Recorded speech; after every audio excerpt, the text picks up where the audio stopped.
आप सबको नरेंद्र मोदी के नमस्कार। लोकतंत्र विजयी हो, भारत विजयी हो, भारत माता की जय। बेल आइकन जरूर दबाएं, मोदी जी को फिर से जिताएं। आज सोनिया जी नहीं है, उनको नहीं बोल सकती।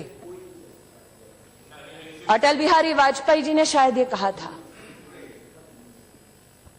कि भारत कोई भूमि का टुकड़ा नहीं है, एक जीता जागता राष्ट्र पुरुष है। अटल जी ने कहा था कि ये वंदन की धरती है, अभिनंदन की धरती है, ये अर्पण की भूमि है, ये तर्पण की भूमि है। इसकी नदी नदी हमारे लिए गंगा है, इसका कंकड़ कंकड़ हमारे लिए शंकर है।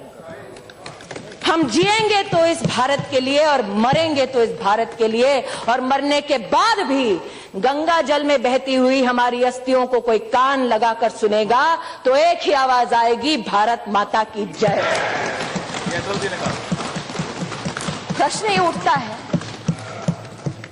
जिस अटल बिहारी वाजपेयी जी ने ये कहा, उन्होंने समर्थन किया इंदिरा जी का, दुर्गा का उन्हें स्वरूप माना। जब राष्ट्र के वैभव के लिए इंदिरा गांधी ने कहा कि जाओ और इंसानियत की रक्षा करो। आज मैंने देखा, they say politics makes strange bed fellows.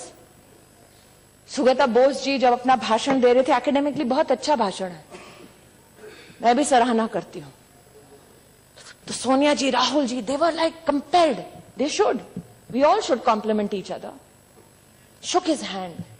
I only wished that Dr. Bose was here to gift them a book called Dead Reckoning by Sharmila Bose.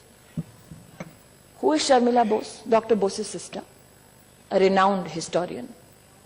And in the Dead Reckoning she writes that the Bangladesh Liberation War was a fallacy. That the Pakistani army never did anything to the Bangladeshis that Indira Gandhi went to support. इसलिए आज प्रश्न ही उठता है कि सत्ता तो इंदिरा गांधी ने भी खोई थी, लेकिन उनके बेटे ने कभी भारत की बर्बादी के नारों का समर्थन नहीं किया था।